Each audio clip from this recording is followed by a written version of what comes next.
of the textile industry. May I now respectfully invite our esteemed dignitaries, Dr. Hirini Mankodi, Engineer K.U. Thakkar and Engineer Deepak Shah, along with our distinguished speakers, Mr. Aliahmed Shaikh and Dr. Kashinath Bhaumik, to kindly grace the dais. And Paresh Pratap sir, I kindly request you to please grace the dais.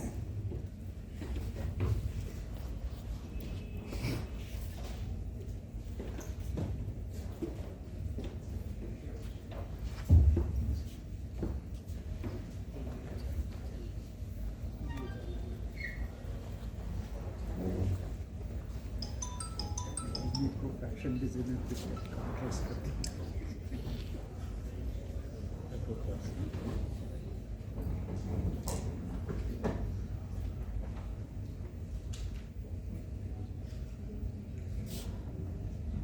To mark the ceremonial beginning of this august occasion, we shall now proceed with the lamp lighting ceremony for seeking the blessings from the Almighty, which symbolizes knowledge, wisdom, enlightenment, and positive energy. I will now invite the dignitaries on the dais to kindly come forward for the lamp lighting ceremony. May I request Dr. Adhar Mandor to please come on the dais for lamp lighting.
Thank you. With this auspicious beginning, we now formally commence the technical session of the program. Now, I am delighted to invite President of the Textile Association of India Baroda Unit, Dr. Hirini Mankodi, to deliver the welcome address and share a few words.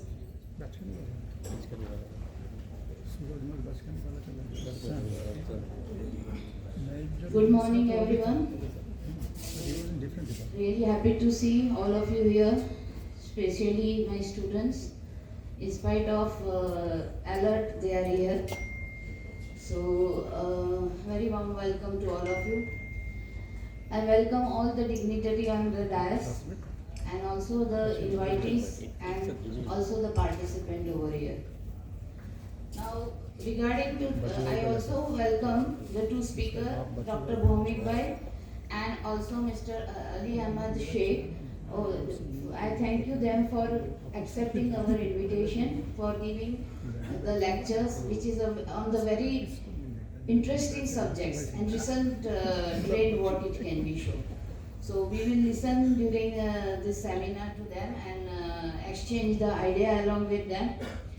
Now, before we go further, I would like to say something about the tie. The Textile Association India, which is established in April 1939 and the Baroda unit in 1947. This is one of the very professional organization, but it is a non-profitable. And here it combines or network the education institutes, researchers, innovations and all that, and also the industry collaborations are going on in this. Here almost 25,000, more than 25,000 members are there, and across the India we have a 26 units which is running across the India. Also, the benefit of the membership of this is basically involve networking. Also, we have our own journal, which is a Scoopers, which is in the Scoopers Index. So that access is there. Also, many event which is organized by the all over India by the TIE. That is, you can attend with the discounted rate, like annual conference, world conference, and all that. And also there is a professional recognized, you are getting like a chartered engineer, FTA, etc. Also this institute TIE is running the courses, which is a certificate professional courses, which is ATA, then GMTA and FTA fellowship award also we are getting by means of that. So here the lot of networking possibilities there by the TIE. And TIE is doing lot of activity like arranging the technical seminar, the big conferences, also participate in the conference of the internationally organized. So this way TIE have a huge spread of the thing, and you have a lot of benefit to being a member of it. So with this, I think so I will not take much time, and we can proceed for the further things. Okay, thank you. Thank you so much, ma'am, for your thoughtful words and inspiring vision for the association. Now I would like to invite Engineer Deepak Shah, Secretary of Institution of Engineers, Vadodara Local Center, to address the gathering.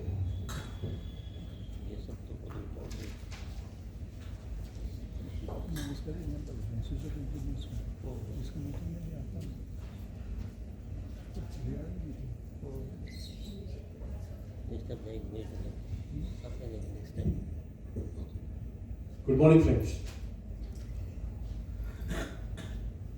Institute of Engineers Chairman Shri K.N. Dr.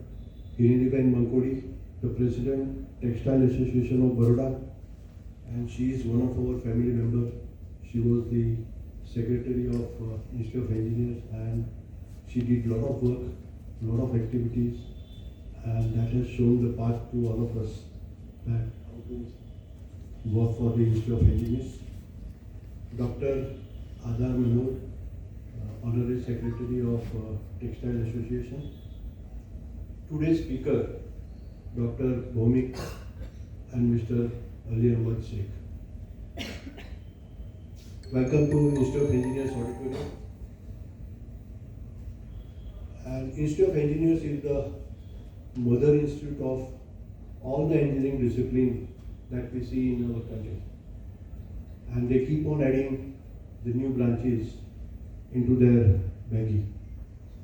So it's the world's largest multidisciplinary profession. See, basically you have a textile association, you have a mechanical association, you have got a HVAC association. So individual engineering discipline has their own association, but this is the single largest multidisciplinary association in the world. More than 8 lakhs members we have. And they have got 125 centers all over the country. Majority of the engineering colleges, they are basically the student chapter for Institute of Engineers. I'm not getting into the history that started in 1920, so before we got independent, and they have got the international recognition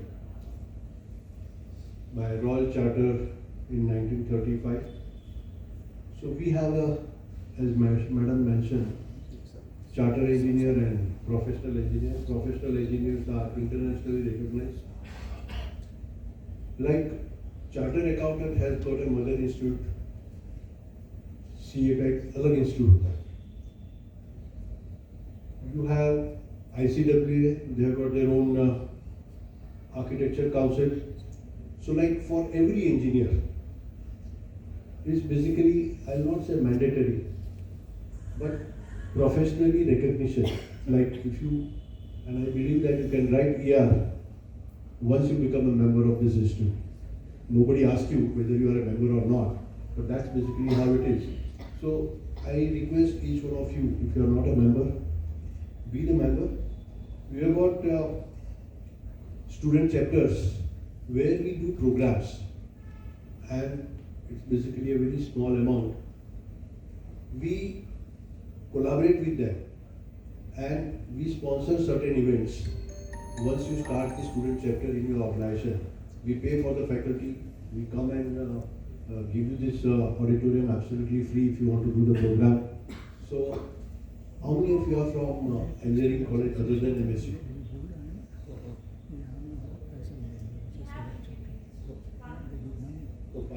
From which discipline? Design is product design? Product design? Okay. Thank you, madam. So,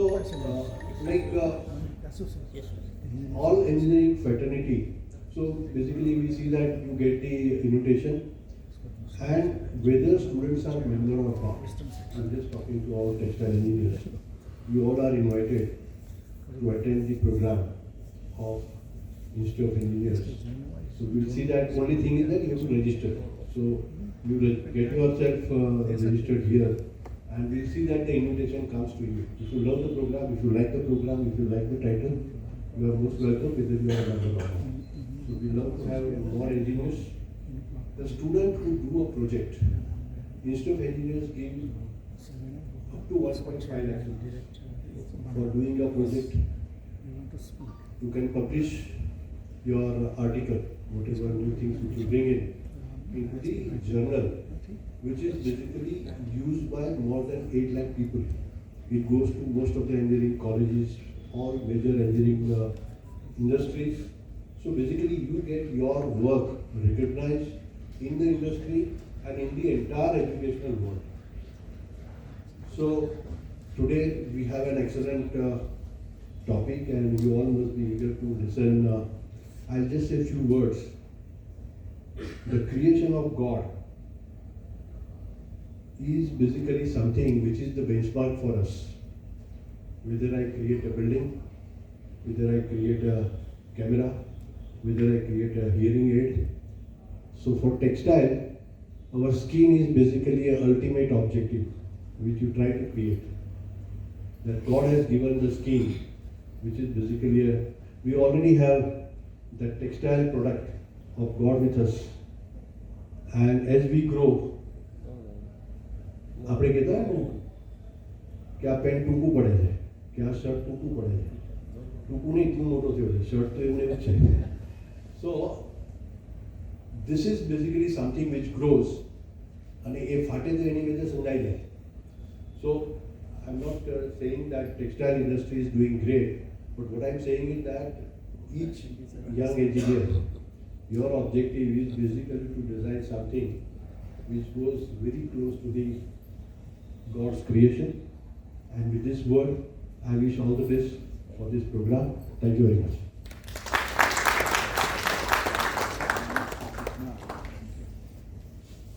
Thank you so much, sir, for your inspiring words. May I now invite Dr. Hireni Mankodi and Engineer K.N. to kindly come forward and present the floral bouquet to our esteemed speaker, Dr. Kashinath Bhaumik, as a token of our warm welcome and respect.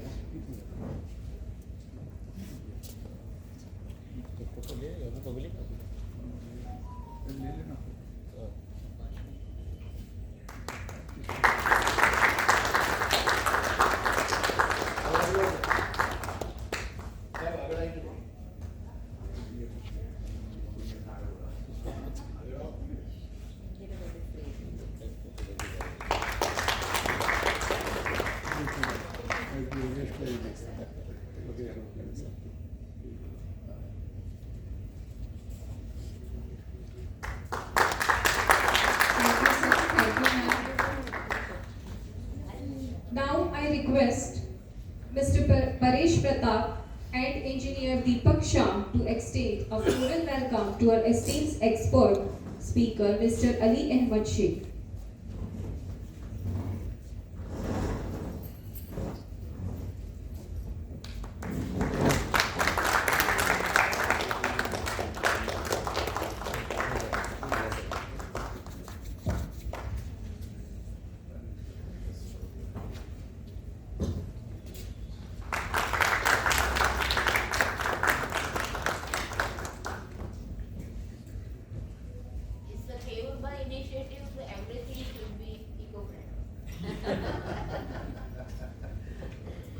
Thank you, sir.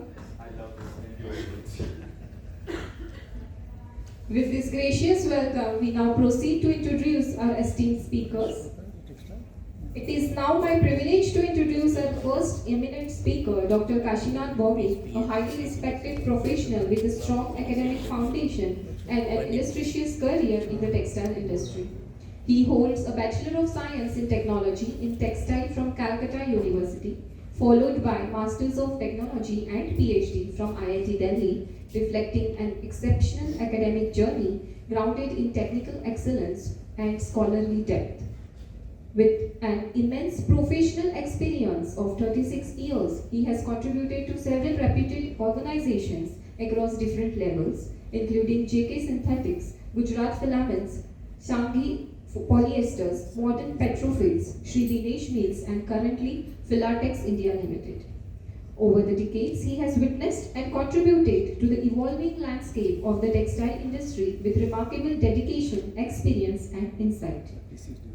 We are truly honored by his presence and eagerly look forward to his address on the topic Current Scenario of Polyester Textile Waste Recycling. With great respect, may I request Dr. Kashinath Bhaumik to please come forward and share your enriching knowledge and valuable insights.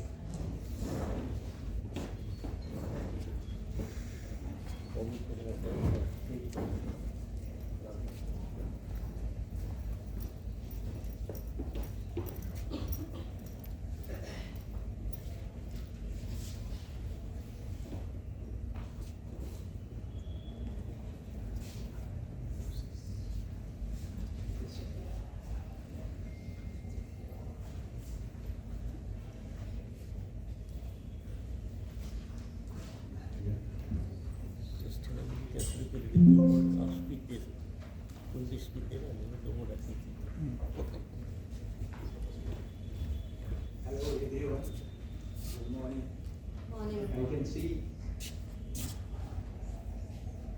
see a lot of my seniors and technical people and other my students. I would like to thank EAI for inviting me for this talk, and I would like to thank my company Filatex India Limited also giving me the permission for this talk.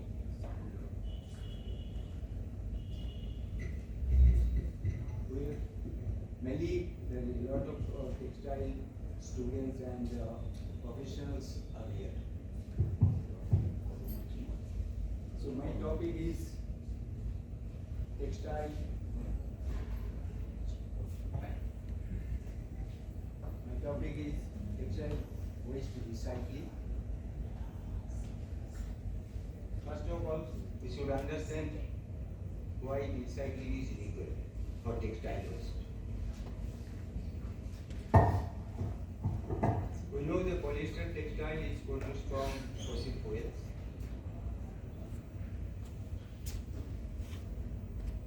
About 59% of the textile fibers is from polyester.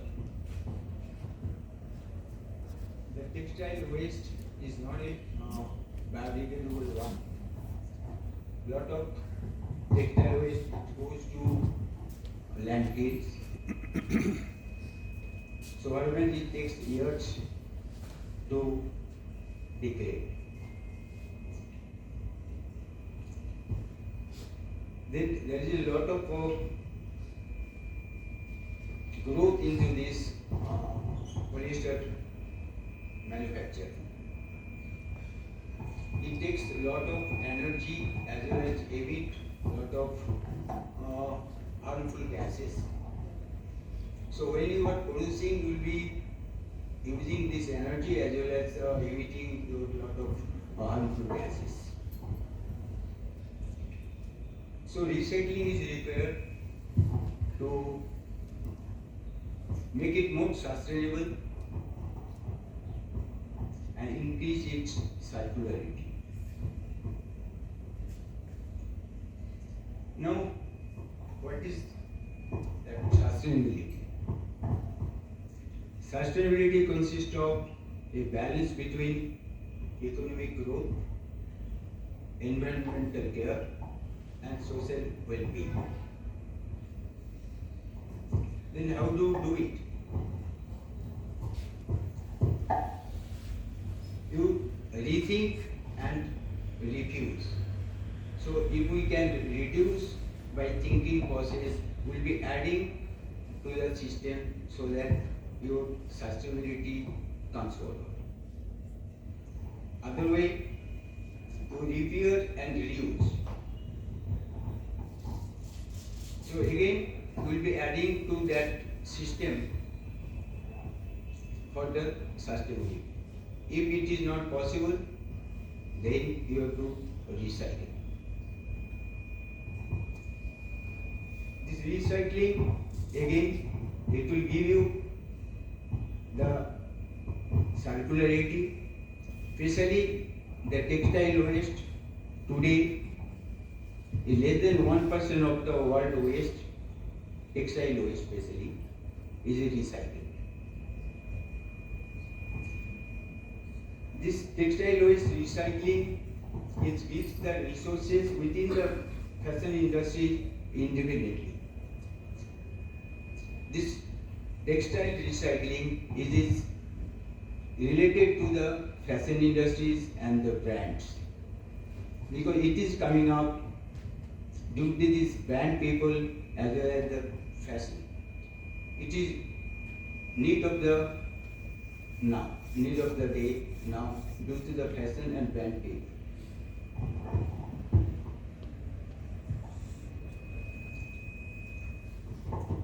There are different types of recycling process. You might be knowing it, just I am going through it. You have got the waste fabric. Sometimes you must have seen that it is collected, sorted out, washed and sold. But it does not give basically that requirement of the sustainability. Next, it is also the process is a long time process is going on. This is the mechanical recycling. What you do, basically, that fabric waste, you tear it up and then donating and make it to the fibers back, and they respin the fibers to the yarn. Again, there is a limitations because your yarn quality and whatever the requirement, it cannot fulfill. Then came to the thermomechanical recycling. It is mainly related to the bottle waste, started with the bottle waste. What you do is that bottle waste or high rich textile waste, you made it, filter it and make it to the yarn. Again, there is a limitations that you need very high quality of waste. It cannot handle all the types of textile waste because there will be the color and other things. It cannot remove the color from the color material. So again, there is a limitations for the textile waste to handle. How do you recycle this textile waste? Then came into the chemical recycling process. The chemical recycling process, what it does, the process breaks down the polyester into the monomer, purify it and repolymerize it to generate almost virgin like polymer and next to the yarn.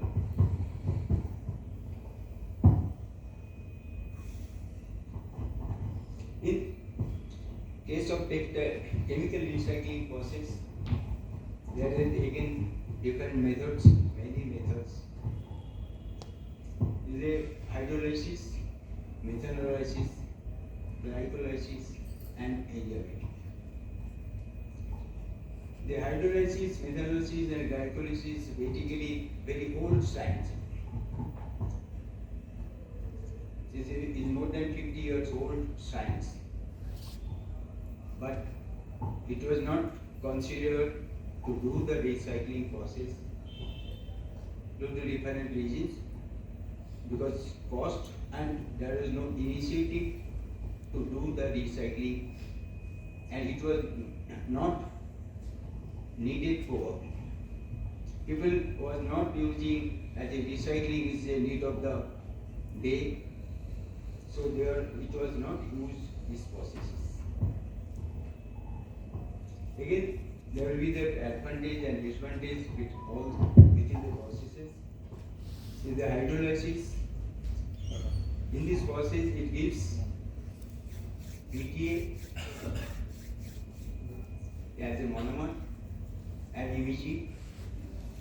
This process is energy intensive, and wherever you put for making that this technology is very costly, high capex is required. Then there is the methanolysis. In case of methanolysis, you use that methanol. It's a very flammable and toxic liquid. In this is operating system is high operating pressure due to the temperature, but methanol has got very low boiling point, so the pressure goes high. Due to the toxicity, again it has got limitations into use of in case of REACH and JDSC. And this process is also highly energy intensive. Next is the glycolysis. In this case, MEG is used for this process to break down the polymer into the monomer. The MEG is that already is a part of the polyester production process. It has got the high boiling point.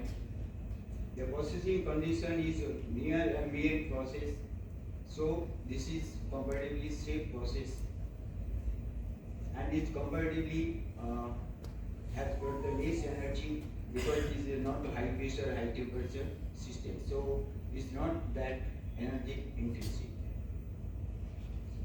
Then the new technology is coming up, which is enzymatic.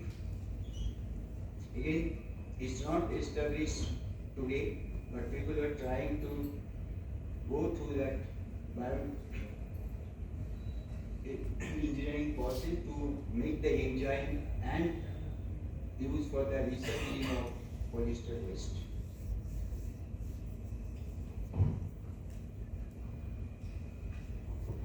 This is that some chemical, how it moves. Basically, you can get that polyester. Then, in case of methanol, you are using the methanol here. This methanol gives you the DMT. DMT again comes esterified to BHET, and BHET again goes back to the repolymerization to go to the polyesters. In case of glycolysis, you can see that MEG is used. It gives that BHET, which is a monomer of the polyester, and then during polymerizations, you get back the ethylene and you get the polymer. So that this is the how that basically the process goes on.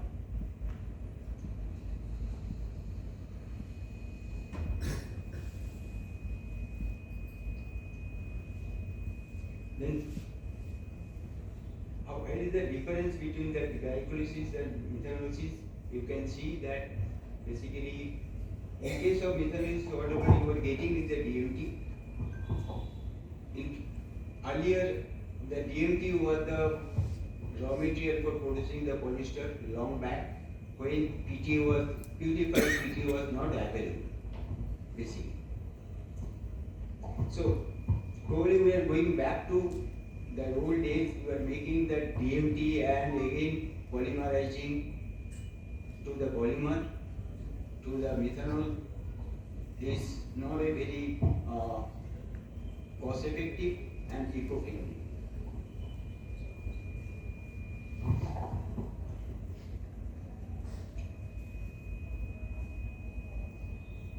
Now, once you do that recycling technology or process, you have to evaluate how it has contributed to my basically the basic purpose of recycling. Recycling basically we are doing it to reduce that carbon dioxide emission. Ultimately, that environmental care we are taking it. So that is what you do. You do the life cycle analysis of that process.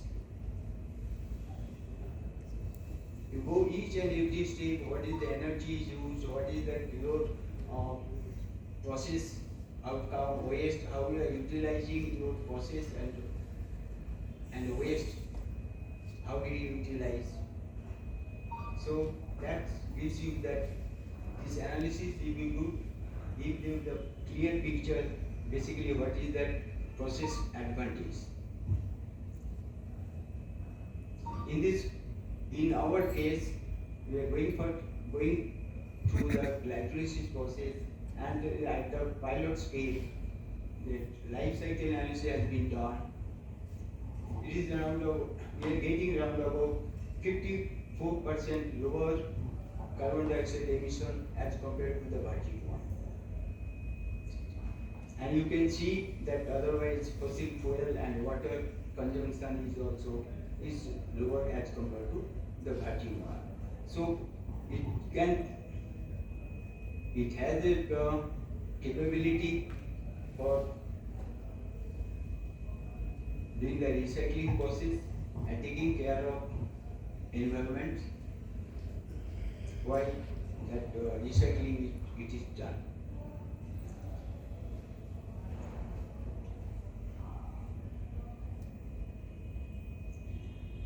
After recycling process, whatever the material you are getting it, again it has got standards. So there is two standards are there. One is GRS and another RCS.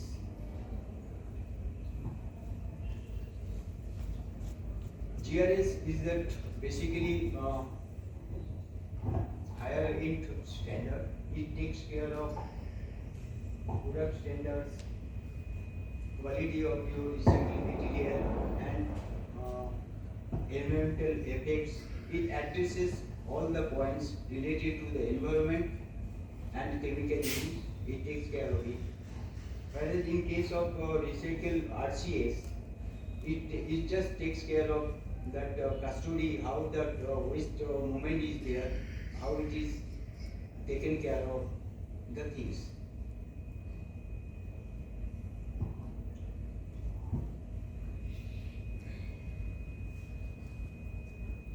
Then you can see the difference between the two in different technical manners. Also, you can see that for getting that recycling GRE standard, you will have to have minimum 50%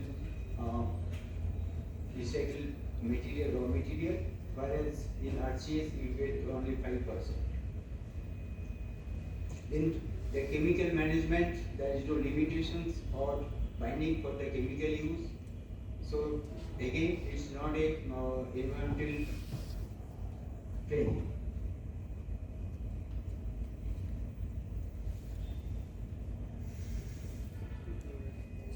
So GRSE takes care of all the parameters of the sustainability.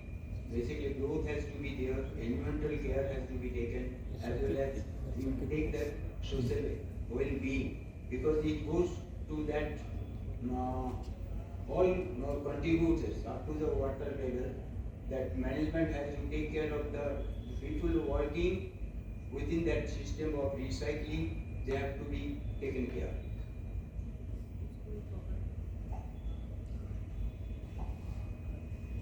This is that one sample is this that GRE certificate, how it looks like.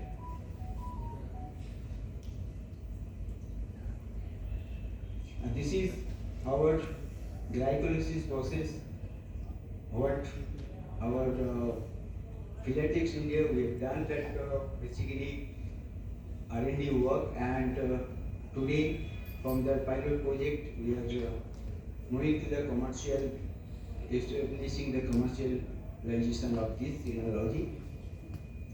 So the waste to chips to yarn and the fabric. Naturally, one question comes over here: how do you handle the blends overlay? This technology can take care of all the blends, all the fibers, cotton, viscose, or any other fiber except elastin, lycra, and nylon.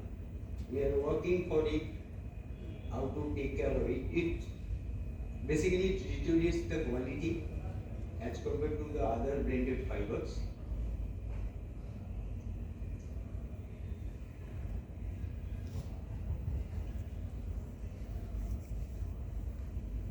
Thank you.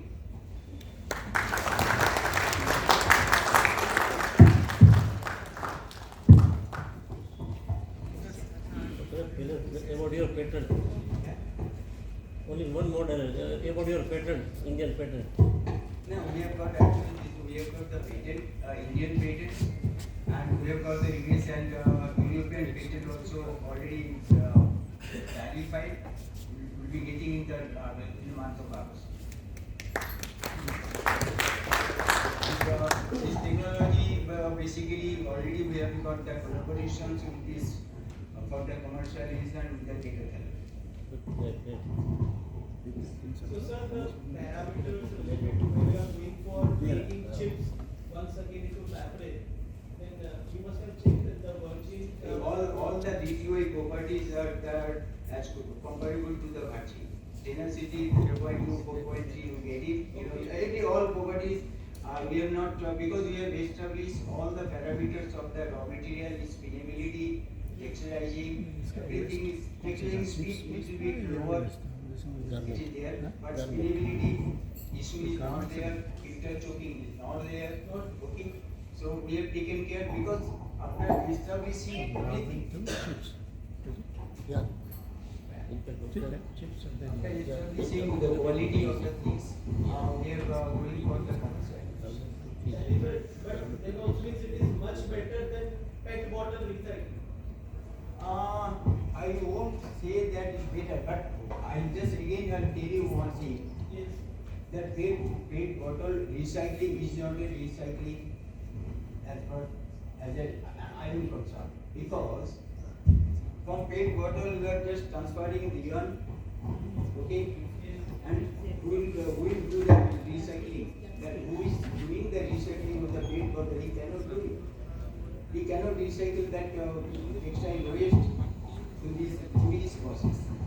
So, in case of PET bottle recycling, what is doing, you are just extending one cycle lifetime. It's not an infinite one. In this process, what you can do, you can again that waste can be recycled back. So, it is an infinite one. It goes on that from the waste to original polymer as well as.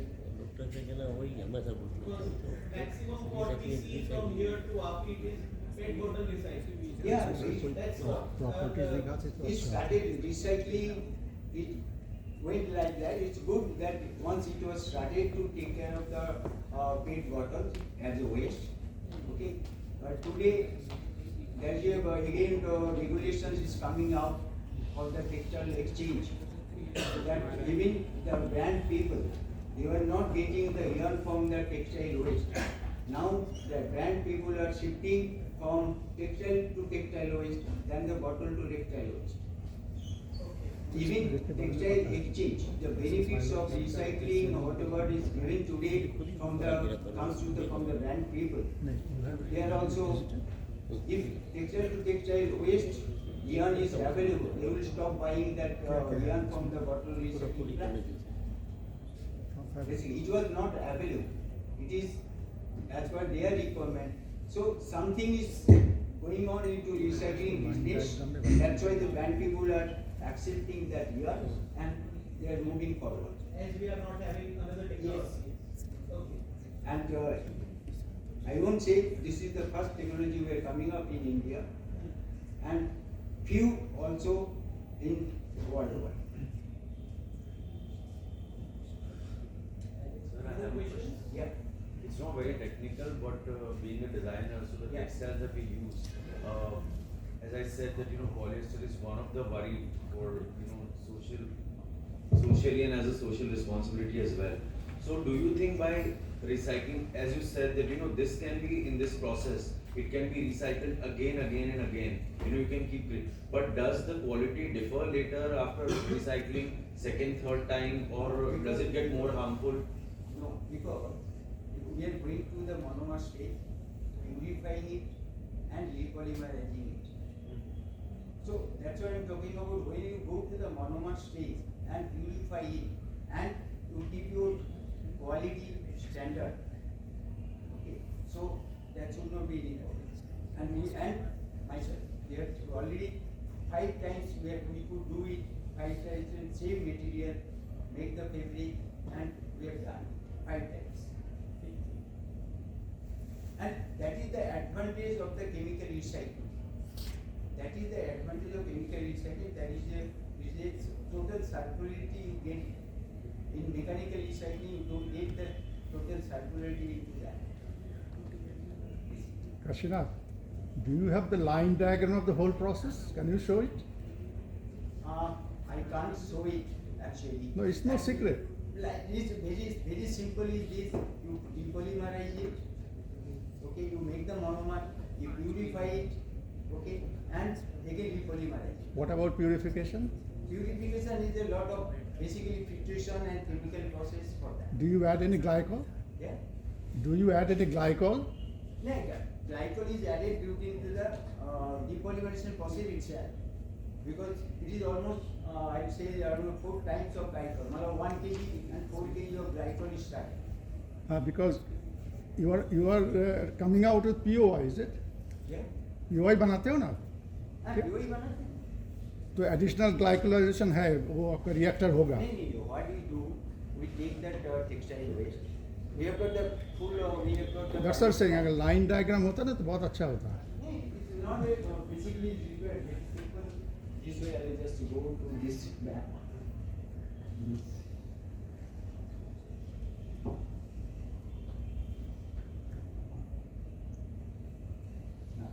This why do you do? I just. Why I'm asking all this? Because it's very difficult to make POI from waste, but staple is okay. No. That was my That's point. what I'm- They have I'm microfilm, coming they have to this. microfilm. That's what I'm saying. That's why I'm coming to this. Yeah. What is happening? We have got the waste over here. You can see the waste. What do? We take the waste, we shred it, we put into the reactor along with the DG. Okay, we get depolymerize it, then we separate out that monomer as glycol.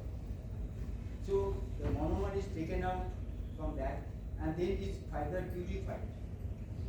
I think it's good that I can show you that basically how the monomer and purified and non-monomer, that purified monomer, how it looks like.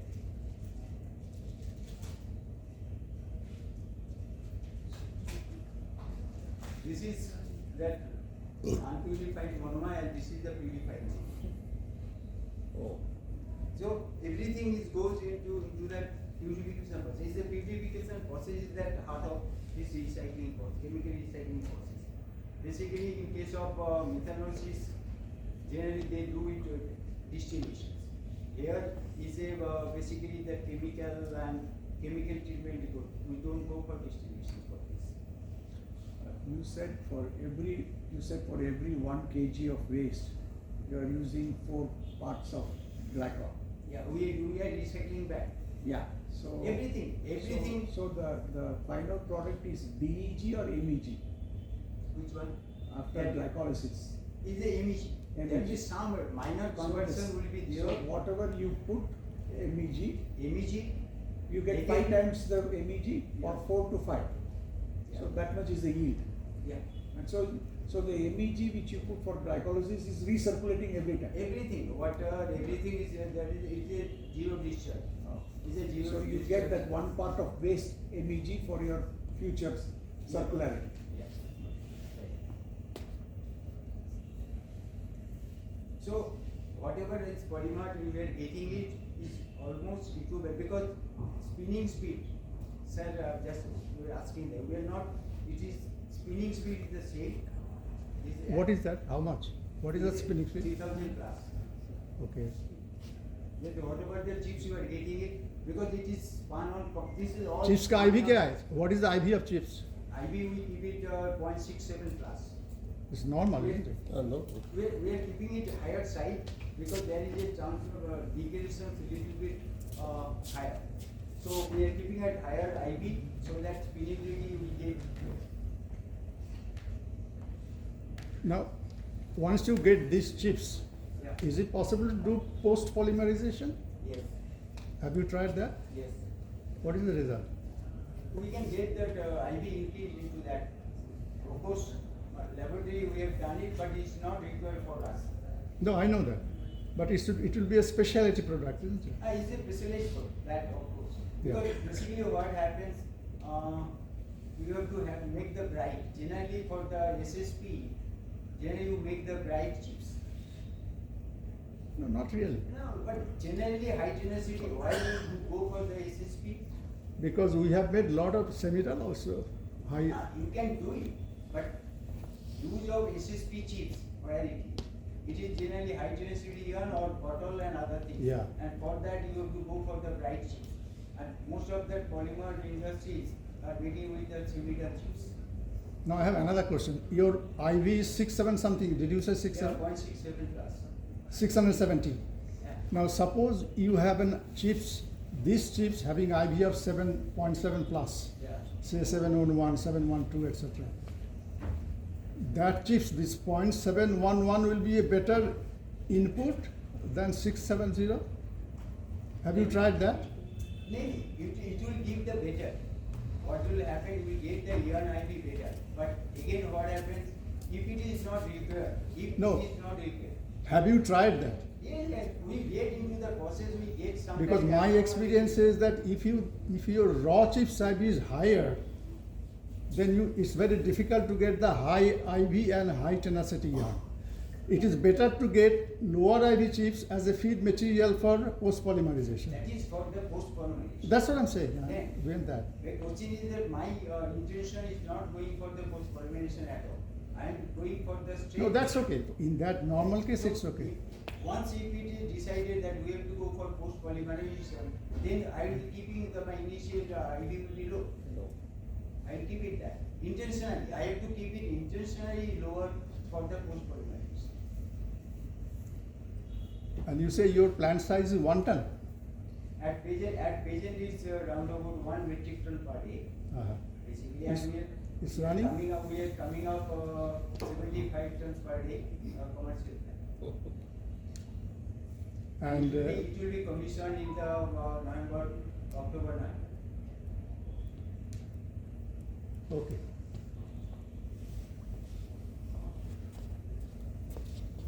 Thank you.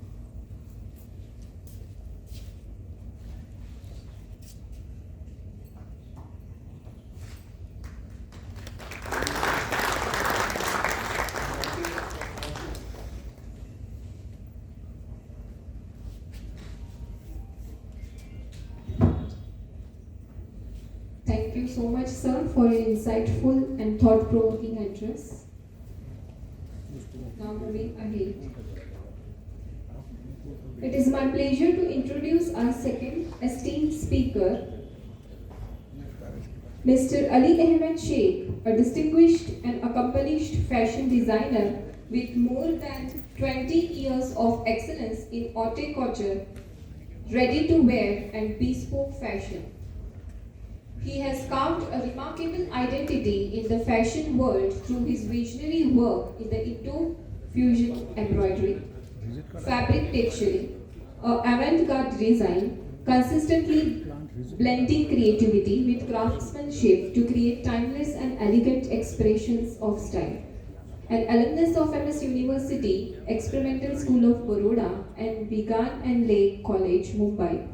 He has started extensively as a fashion designer, consultant, creative head, and mentor, shaping both industry practices and academic engagement. His journey reflects not only design excellence but also a deep commitment to innovation, leadership, and inspiration for the next generation of designers.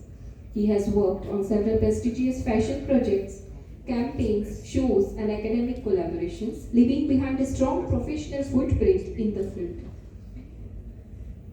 We sincerely appreciate his gracious presence and look forward to hearing his valuable thoughts and creative insights on material to movement in the textile dialogue. May I now respectfully invite Mr. Aliahmed Shaikh to kindly come forward and address the gathering.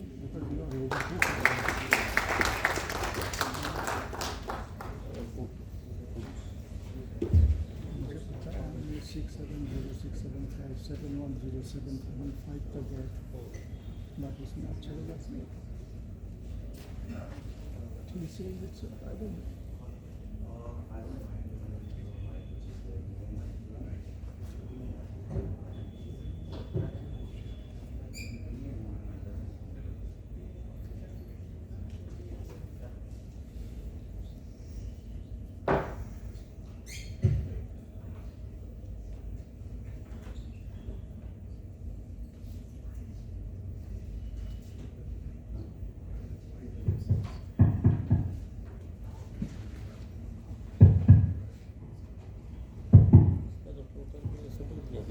So, good morning, everyone.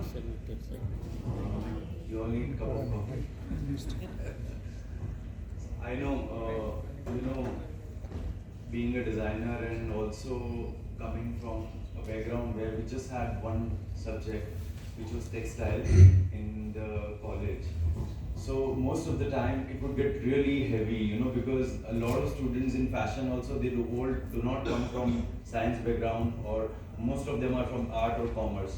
So the subject that they would leave behind, that comes forward because textile is very important part of designer's life. So we realize that while getting bored in the classroom or maybe getting heavier on head while listening to these chemicals and processes and everything, and we leave the class, but when we actually start practicing in industry, that's when we realize that when you become somebody in society and when it comes your turn to take a U-turn and contribute something to the society, that is when you realize, man, wish I had given some attention in textile classroom so that we could develop something better for the society and contribute. So sir, it was really great listening to you, because I literally felt that I was in the classroom and I missed something in past that I'm back in it. That is why I asked you a question.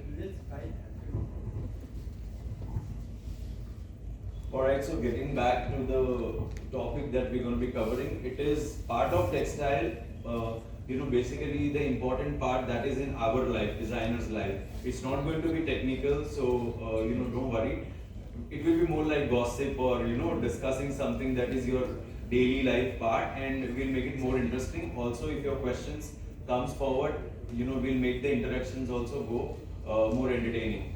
So yeah, we'll start with the topic which is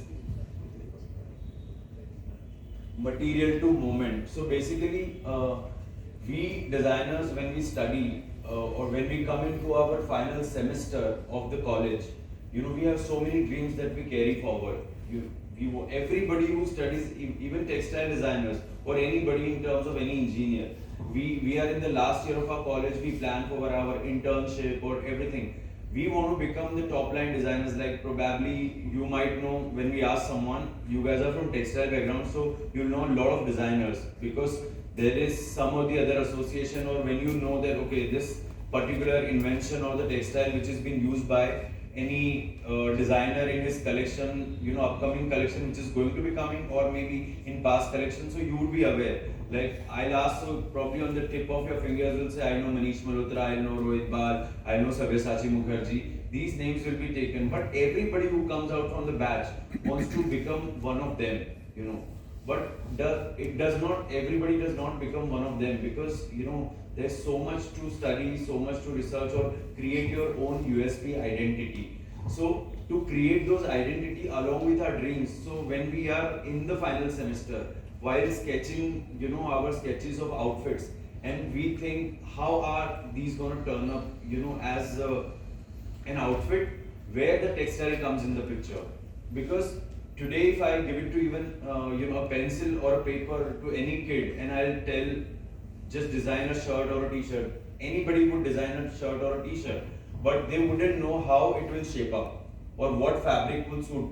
Today anybody I'll ask a t-shirt, what would you want to wear? You would say, I want to wear something which is very comfortable, skin friendly, breathable. That is when the textile comes in the picture. So they should know what textile plays a role in a designer's life. So basically, that last semester of our college, if you've not studied well, we get to know that our designs that we've designed, it is not going to take any shape, it is not going to take any structure, it is not, our dreams are not going to be visually presented, because anything designed on the paper, it is possible to develop, because nothing is impossible. But for that you need to know, and that is when the textile comes into the picture.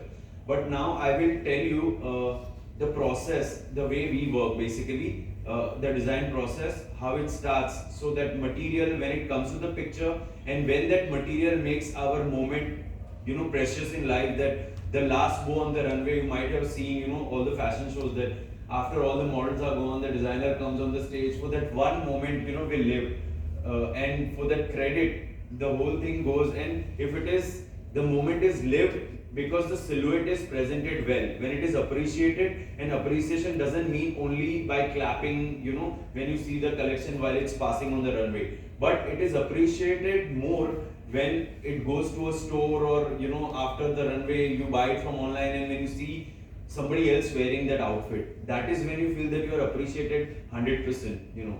So let's talk about the process, that how we follow our collections and how we design. And in between, if anybody has anything, you can stop me and ask me questions, or probably we'll have a session in between after every interval while we're talking. So design process is what we call it when we dream about a collection. So this is a professional way that every designer actually has a different way of working. This is my way of working, that when I'm starting my work, how I go about it. So it all research work starts. So basically research contains everything that you see, all the points. We go online, we also read some books, or maybe we read feedbacks of critics from textile to designers and everybody, and then we decide that what is that we want to take to the market now. Especially consumer feedback also, retails. For example, if you guys are going to Shoppers Stop, West Side, or labels like probably Sanita Dongre, Ritu Kumar, any designer label or any retail outlet, and the feedbacks are put up there. So we try to collect the data, or maybe people we know, because every batch at least 40 students are there. Somebody will enter, become a stylist, somebody will become a merchandiser, somebody will become working with a retail outlet. So we stay connected in our chains, and when we are working, processing, we try to get the data or help that what is working, because that's the ground reality. Dreaming something, and what people wants is the chain connection to figure out. So that's the research where we start working. We follow trends, fashion forecast, theme, color board, sourcing, which is textile trends, storyboard, mood board, design development sheets, final designs, illustrations, sampling, craftsmanship, toil making, and then the final outfit comes. So we'll talk about it, and I'll explain you how we process point by point. So trends are basically that we follow. So as I said that we take the data from people and figure out how it works. So trends are also something that, for example, if somebody is wearing a loose trouser, I mean today we'll talk about Gen Zs because they are following fast fashion, and brands like H&M, Zara, so most of them, you will see the character that okay, today they are wearing probably loose trousers, tight short t-shirts, and probably an over jacket or something, or pullover basically. So that's like more like a street style. So that is a trend which is already established in the market. So when we talk about fashion forecast, that is part of that trend or research after that. Fashion forecast is basically, you and I are discussing that, okay, these people are wearing this, what do you think tomorrow will run? So those are all business, analysis done by different designers or different people, and especially if you see these fashion weeks happening in Paris, France, New York, everywhere. So these fashion forecasters, what they do is they sit and watch all the shows. So for example, if there are 5 shows in one day, so fashion week runs for 5 to 7 days at different everyone has a different pattern, different countries, their councils. So if there are 5 shows in a day, in 7 days you are attending 35 shows, right? So what a researcher or a forecast person does is that you notice what are the maximum colors which have been visible on the runway, throughout all these collections. What are the cuts which have been visible throughout the fashion week on the runways, accessories, shoes, everything. So basically, when you have a wardrobe, it's not just clothes. When you go out of your house, women wear accessories, they wear top, bottom, their shoes, probably something in hand. So all of these are basically styling part of the wardrobe. So when somebody is doing a trend research, everything comes in the picture. And same for menswear as well. From head to toe, whatever men's accessories or shirt, bottom, shoes, everything. So it is all noticed by these researchers, and they note down that this was the maximum seen, and they declare it with the collective information. If something has achieved out of 20, 18 points, 17 points highest, those things appear as a fashion forecast, that these things might appear, because if all the designers are making similar things, what would you see in the retail store, right? So that's the idea of fashion forecast. After that, there is theme color board. So once we have all the information generated, we have our theme that we pick up, and we follow the mood to design the collection. After that, color board comes. So we take the forecast, as I said, that previously done shows whatever maximum colors that we see. Also, Pantone is the system that generates the color of the season, basically again with the same kind of research, and they actually come up with original color by mixing and showing it. For example, for 2027, it is going to be probably blue color, because they are trying to show technology revolution. Though this is not yet officially announced by Pantone, but it has been announced by WGSN, which is another research company who provides forecast to all these retail brands, designers, everybody. So you get all the insights from there. So that comes in the color board. There's sourcing. Now here is the textile coming. So storyboards, mood boards, it's all part of it. When we are designing, storyboards come in the picture. We get different elements from jewelry, textiles, everything, and we make different boards, and we try to collaborate whatever according to our mood, and then create the whole collection. With that, after deciding, the textile comes in the picture.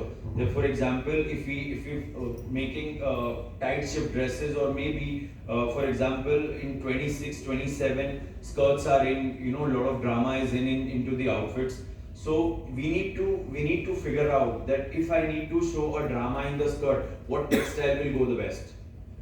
Because 27 again, they are forecasting organza, which is sheer fabric. So organza can handle the lightweight drama, like a water flowing in the river in a way. So all these textiles, basically georgette, chiffon, anything which is on a softer side, soft silks, they give probably very, very flowy attire, attention to the body, basically.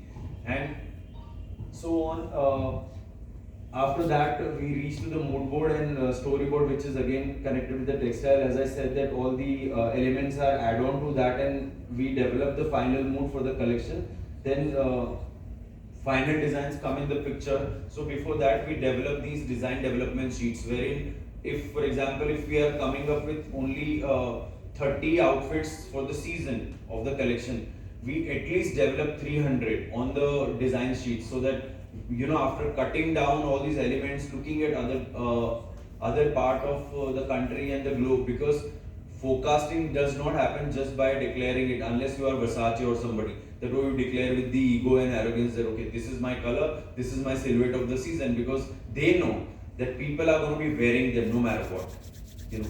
But others have to look into the other things of the platform. For example, your geographical location, your society, weather, political surrounding, whatever goes on, it all becomes part of revolution and adds on to your design. Just like a painter, every era or every decade, you see if some kind of revolution or anything has happened in past, you will see it in the art. If today you check the history, only the artists, their paintings would showcase all of that, what has happened in that era. So we try to get inspiration from all these aspects and put it into the collection by the research. So illustration, sampling, craftsmanship, toil making. So once the illustrations are finalized, we get into the sampling part. So we get the textiles that we have researched and figured that are the best for the collection, and then we process for sampling. But before that, we create an outfit just for the fit check, which is called toil, and which is not made from the original fabric that we use, but which is very similar to giving the structure of the fall of the textile. That is how it goes for toil making. And once the fit check is finalized, that okay, this is perfect, my design is getting a structure because of the great textile that I'm using, or the right textile that I'm using. After that, the final design execution starts, and after the toil approval, all the outfits are made with the decided final fabric, and then it turns into a proper collection. And after that, we start a process which might be interesting, because all of this is worked and dreamt for a show that we are planning to do it in a fashion week to achieve that high, basically after working for a long period. And the process here, so it is useful. There are three ways that we promote the collection. Before that, the process is to do a photo shoot or campaign shoot and also a fashion show. But all three can also be part of it, because there are people who only do fashion show and the pictures are captured from the show. But today it's not just an offline business. We design. Everybody is online available, all the brands. So they have to be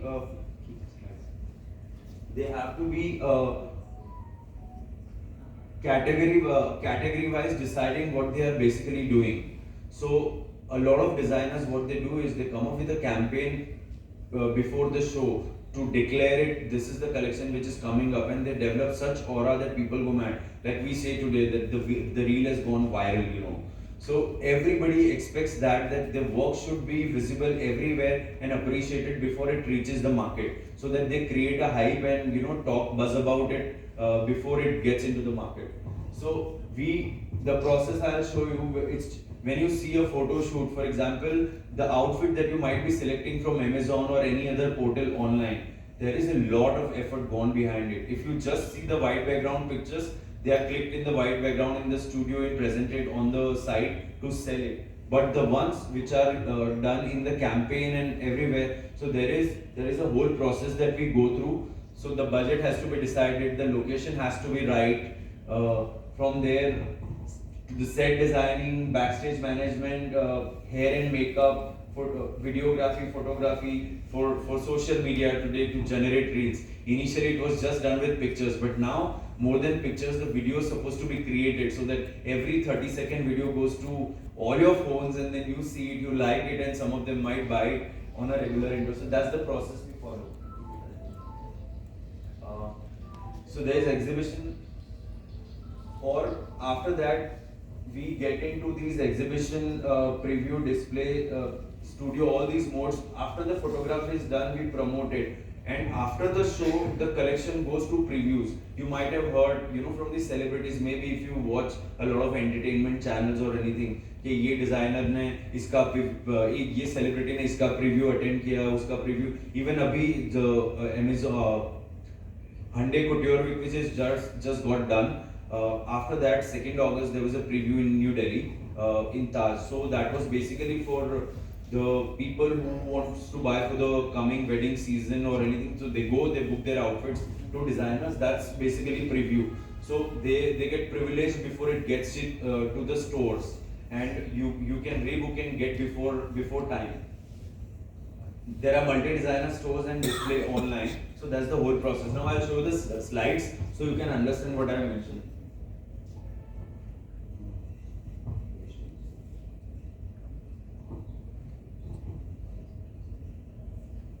So this was the sourcing that it follows. Basically, my design team, we are sitting together in the office. We are finalizing the textiles. We have all the swatches collected from different places or vendors or sourcing from the market, and we finalize before it goes. And vendors also share swatches like this way. The swatch board reaches to us, or we go to the market and everybody looks for, like I said, that if I want to wear something which is tighter and comfortable, I will look for four-way spandex, right? So that it gives me a comfort and easy movement. So same way, whatever we design for collections, we go through this process. So that was the fabric sourcing process. Now this is our embroidery material that is used for craftsmanship. So everything is sourced from the market, and we collect it all small batches, and then we create samples before we get into the final. For example, probably the girls sitting here, or even the guys who know, the ones whose sisters or somebody's got married in the family, that the lehengas that you see, they are so heavy with embroidery. So they are just not created that all the way the embroidery is done. Before that, we create small size samples to get the visual check that if things are perfect, we see if the market value is going to be appreciated, and then the bigger panel is created. Then we create visuals of the whole 12 panels, and then the whole lehenga is created, not just that. Yes, but we see a lot of people generating the commercial way out, that okay, copy करके बना के सस्ता बना के market में बेच दो, but a lot of hard work goes behind it. That's so. This is our embroidery sourcing. This is called trims. This is again part of it. जो आप बड़ी ball skirts or the lehengas that you see beneath, these are the things which are placed.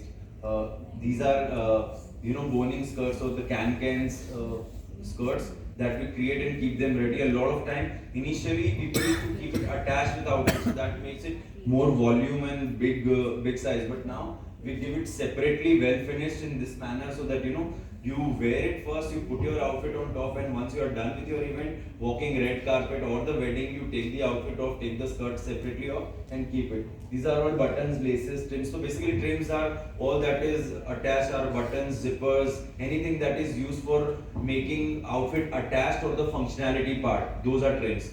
And embroidery materials are which is used for surface ornamentation or creating, highlighting, 3D embossing, all of those are our embroidery materials. This is again trims, all different kind of laces, buttons. So we have to, so our workshops look like this basically. Whenever anybody's working, we go find matching, get things out. This is the unit where our karigars, artisans work and do. This is all basically handwork, ari work. That's our block printing unit.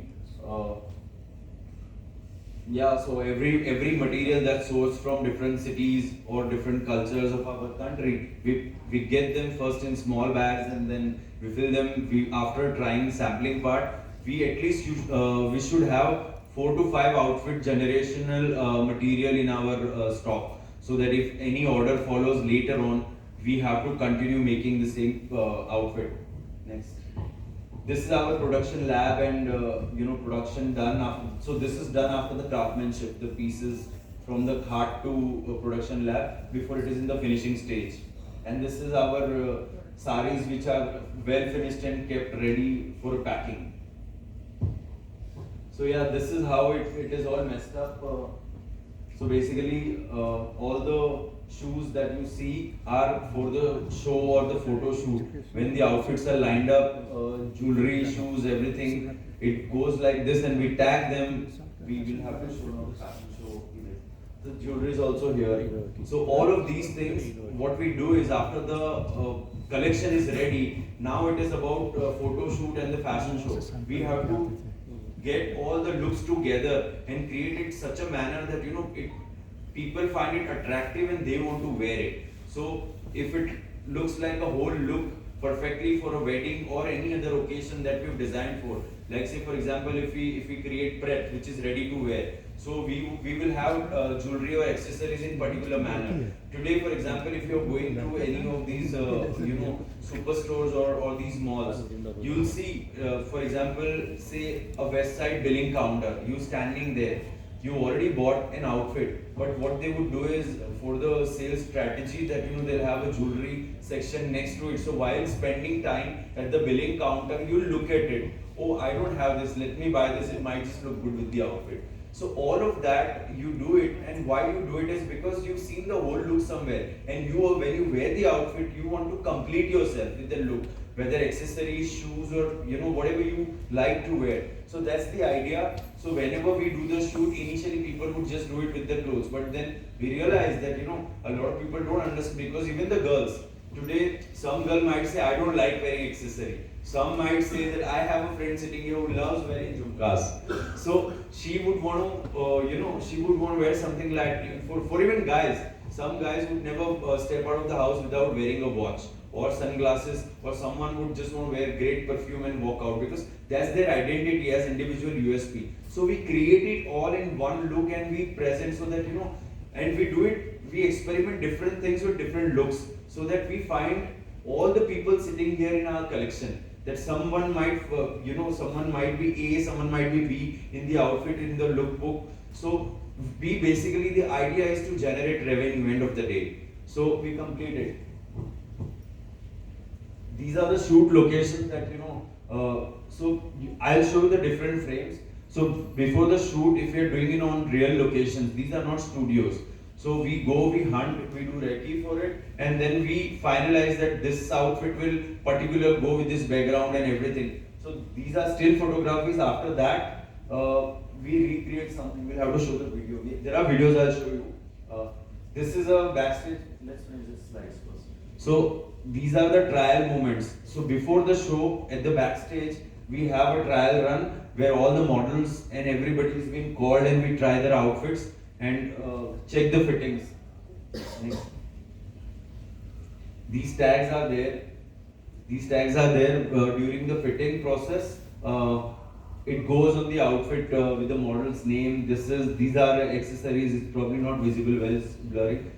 So this is how the pictures are taken in the trial before the show, so that no look goes wrong on the runway. And these pictures are given to the backstage helpers at the backstage. So when their model goes on the runway, before that, the look is checked with these images. And these images are clicked 2-3 days prior of the show during the fittings on the same models who are going to be walking on the runway, so that nothing goes wrong. These are some of the still photographies from one of our collection. Again, this set was created on probably 20th floor of the building, just to do a shoot and a campaign. Even the chandelier that you see is probably 15 feet big. It was lifted, assembled on the ground floor and lifted by those construction cranes just to create. So basically, the idea of the shoot was a lot of people in the close circle feel that, okay, reception khatam ho gaya, I don't want to be with the people who are formally out there. I want to enjoy my moment with my best of friends or the closest people. So everybody has like probably, we have that culture in Gujarat also, that people after dinner they go out, meet their friends, sit somewhere. So कुछ लोग bike पे बैठते, कोई cafes में जाके बैठते, some people hang out at their farms or probably at friends' house, or maybe some people like to hang out at the roadsides also. So people have different ways of celebrating. So a lot of people today, they are keeping it very real. Unlike things in past, because people would start judging you, the society would judge you. So aajkal the young generation is very cool. I mean, they are very real in terms of living the way they are living. So this was the idea of that, somebody who likes to be on their own at their place. So we created the whole set on the construction side with the support system that is used for during the slab process. These are again backstage moments where we'll show you videos that how backstage looks like, because people only see videos of the fashion shows that models are walking. A lot of people get attracted just because the models are walking the runway. So, but they do not know what hard work and what process is gone behind it and what is the chaos at the backstage. We'll show you in the videos. This is the rehearsal time runway area before the show models rehearsal.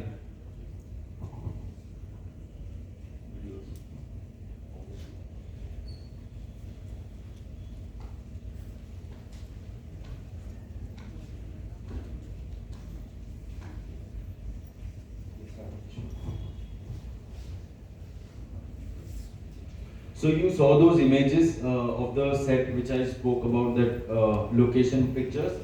So those were still location. Now this shoot was for Diwali collection. So we created the whole aura of Diwali on the set and also utilized the property ambience collectively to make it more interesting in the shoot and picture. So you show the next video. Rather.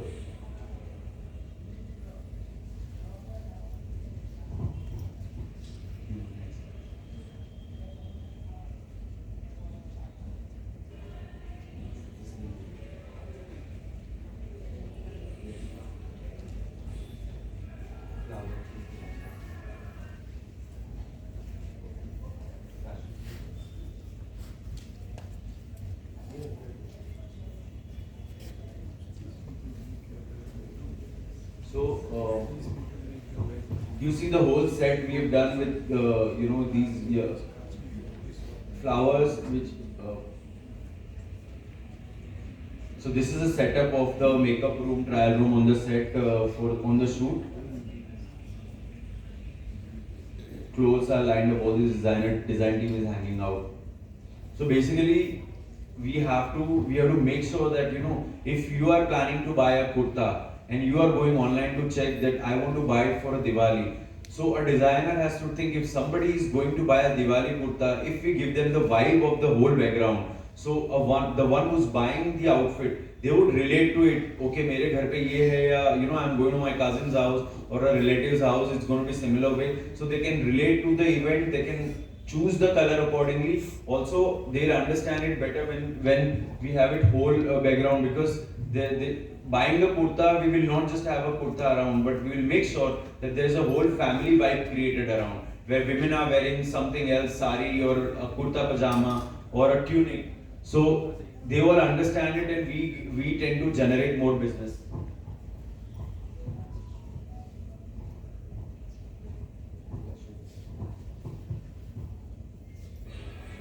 So this is one more shoot and styling part that we do it. So we see very perfect pictures when you buy it online or checking the display on any of the store.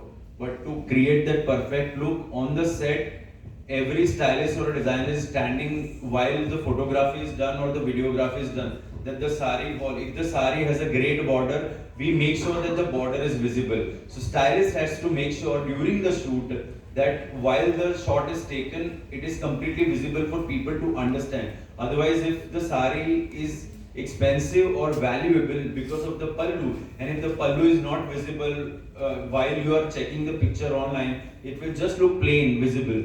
So we will not be able to generate that value of the outfit. So these are different. This is the green room, makeup room, where we'll show the chaos what happens. The clothes are lying, all the stylists, designers are working, accessories, shoes. So every section is handling, every individual creative is handling their job. These are models sitting. That side you see the photographers setting up the studio for the photography.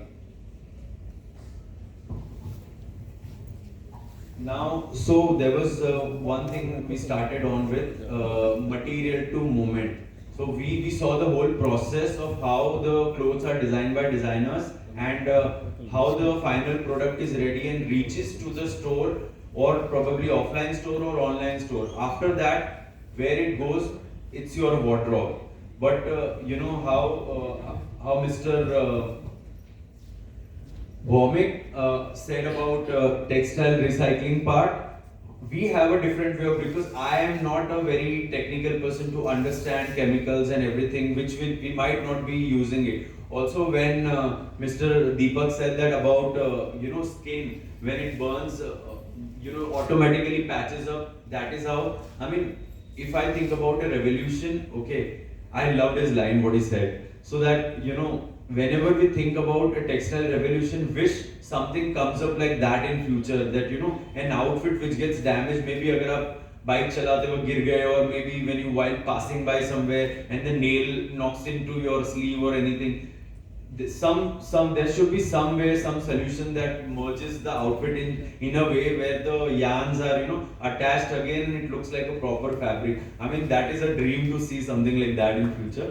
Also, when we talk about recycling, so after the product reaches to the store and it comes back to your wardrobe, my way of looking is that when the product is sold, just not by me or any my brand or any other label that I'm working with, but any designer. So I thought this was my idea when I was studying, but it was too early for me to think then about it, that what if that outfit comes back to me after 20 years or 30 years and I redesign again, so that what happens is, because I think we have polluted planet Earth so badly, and textile industry, fashion industry is a major part of it.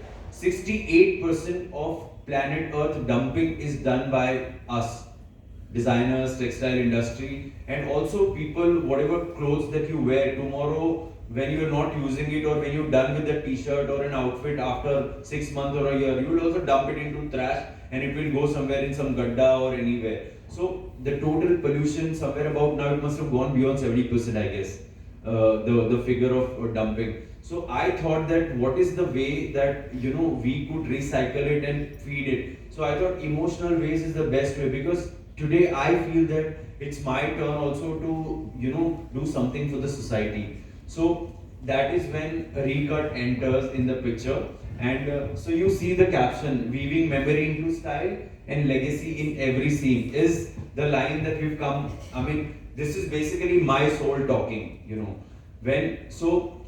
this was an idea during college days. I would buy material from the market and there would be a lot of waste I would see. Even the embroidery material, the karigar would tell me, bhaiya ye 100 gram le aao, ye 200 gram le aao, and my work was done with 50 grams and another work was done in 30 grams. So I would be left out with another 40 grams, 30 grams. What will I do with that? Even master would tell me to buy 8 meters of fabric, my work was done with 6 meters of fabric. I was left out with 1.5 meter. So that way I kept collecting so much of waste, which was not used. This was a fresh waste.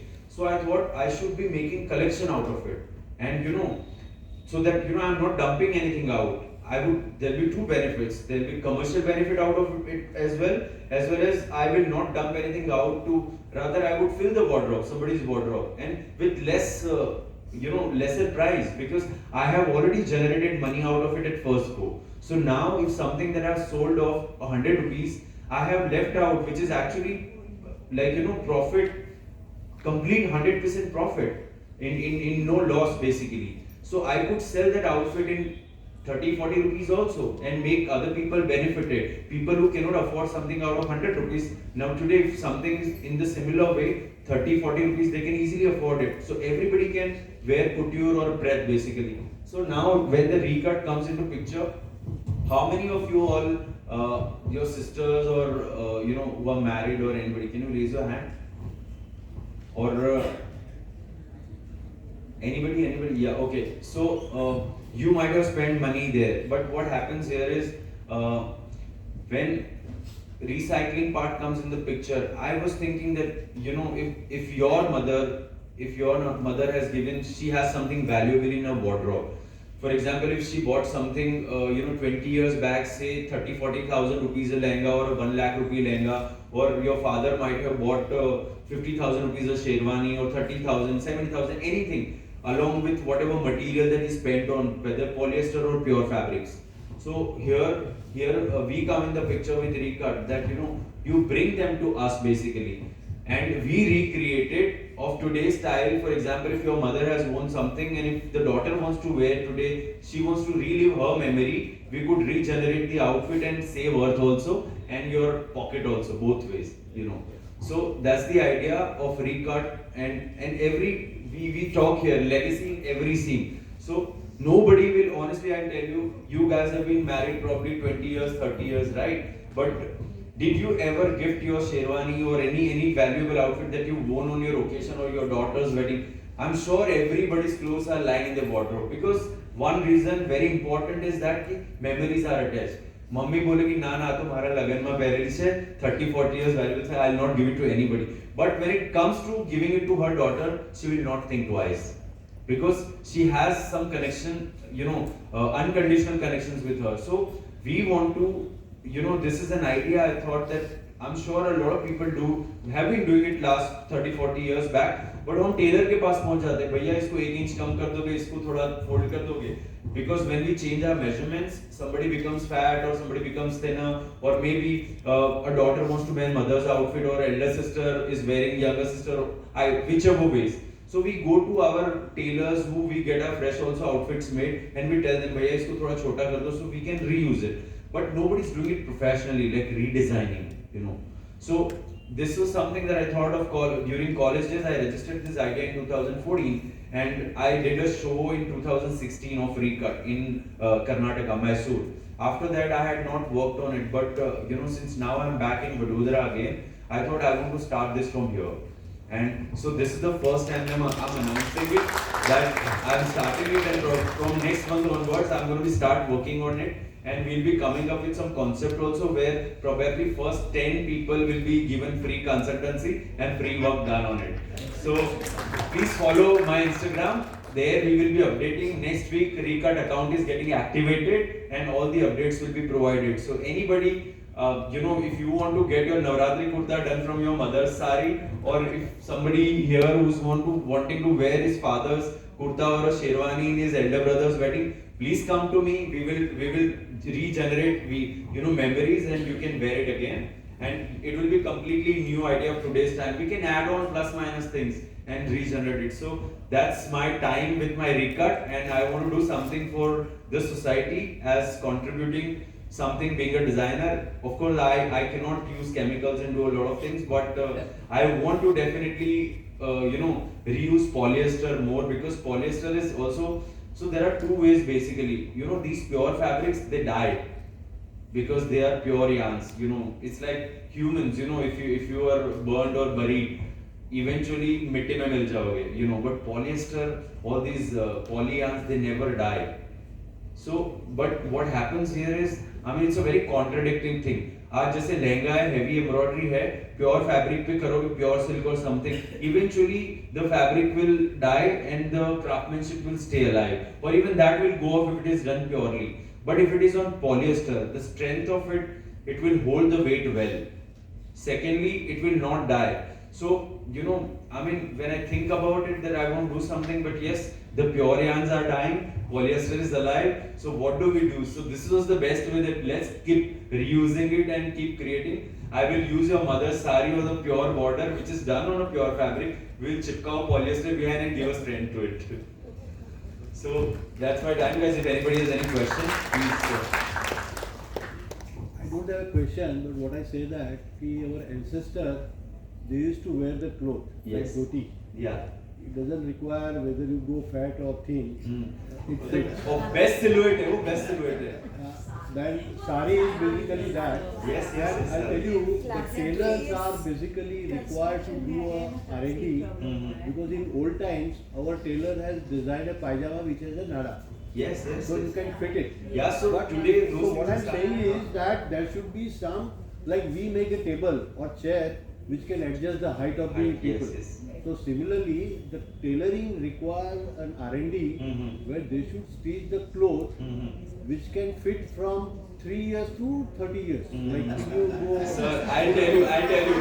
Okay, one second. I have an answer for this. Basically, see, design is a solution of problem. It's not like how you want to look, right? See, if you are going to a designer and you can demand this, like for example, what I'm wearing. Tomorrow, if I become fat, I have a zip to open and I can. We just make it detachable. So I can detach it. After this event, I'll take off my shirt. I'm gonna take this off. I'm gonna be in shorts and t-shirts and go to the cafe.